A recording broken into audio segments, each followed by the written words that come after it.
Hello mga ka-salesman, nagbabalik na naman ang iyong Kabungalan Vlog. Gusto nyong maging salesman dito sa ibang bansa? Well, panoorin nyo to. Madali lang naman maging salesman dito sa ibang bansa. Basta't masipag ka lang. Yan, kailangan gumising ng madaling araw, mga 4 o'clock ng umaga. Tingnan naman kung gaano kalawak ang daanan dito sa ibang bansa. Napakaluwang mga kapatid. Breakfast muna tayo bago tayo magsimula sa trabaho. Kasama ko yung Saudi at saka Uganda. Siyempre gagawa na tayo ng order ngayon.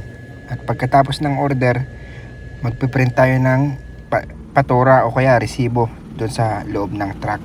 O diba? Hindi mo na kailangan magsulat pa. Kasi nasa truck na yung resibo. Ipiprint mo na lang. Ang kailangan mo na lang, pirmahan. Pagkatapos may print yung patura o kaya yung resibo, kukunin niya ng assistant ko para bastahin sa loob ng truck kung ano yung mga in-order ko para sa tindahan. Eh diba, sa Pinas nagsusulat ka, dito hindi mo na kailangang magsulat. Ipiprint mo na lang siya.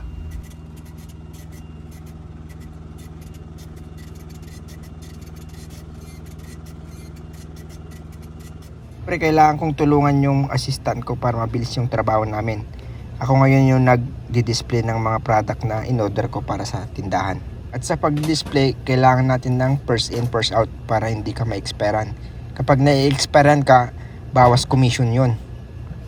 Ang ibigay mo lang sa tindahan, yung fast moving na product mo. At yung ibang mga product mo na hindi fast moving, siyempre, bigyan mo lang siya ng maliliit na gaya ng 6 na piraso, 5 piraso, 3 piraso, ganyan lang. Yun yung mga hindi fast moving. Dito sa ibang bansa, kailangan mong mag-ingat sa pagdadrive kasi yung mga ibang sasakyan, bara-bara yan kung magpatakbo ng sasakyan. Gaya ng mga binatilyong mga Saudi na mayayaman. Makikita mo diyan sa daan, nagdi-drip pa sila.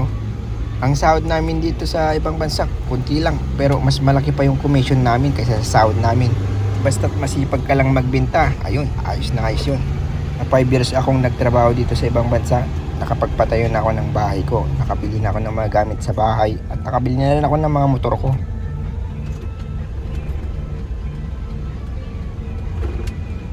At yan, lunch break na. Dito kami kumain sa Pakistani restaurant kasi dito lang may kanin. Lechon manok ang in-order ko. At syempre samahan mo na rin ng soft drinks para masarap-sarap naman ang kainan. Yung kanin pag pinika mo dito, tutuloy yung mantika eh. No choice kami, kailangan namin kumain. At yan, tapos na rin yung trabaho namin. Ang kailangan namin magpa-reconsign. Bilangin yung mga stock at saka expired. Dito mo na rin makikita yung magkano yung sales mo sa isang araw. 11,000 ang benta natin ngayong araw na ito mga ka-salesman.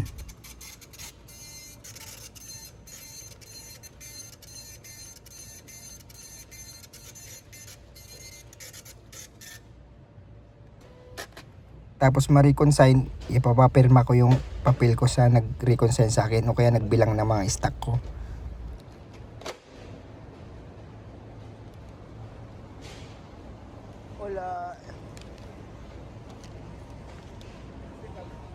At ngayon, ilalagay ko ngayon yung HST ko sa may plug para may lagyan ulit ng mga stocks yung truck ko.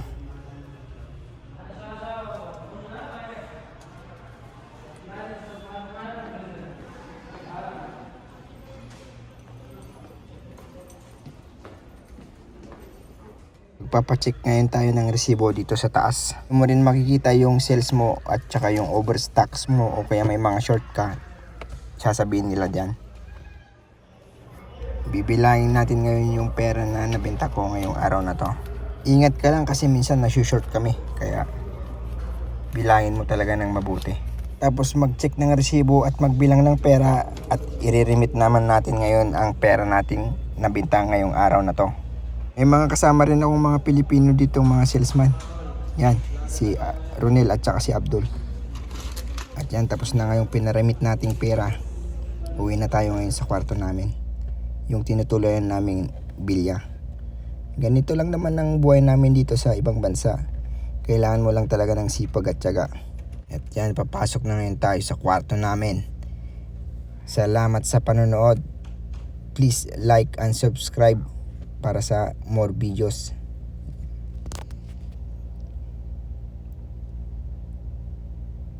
Yan. Babayu.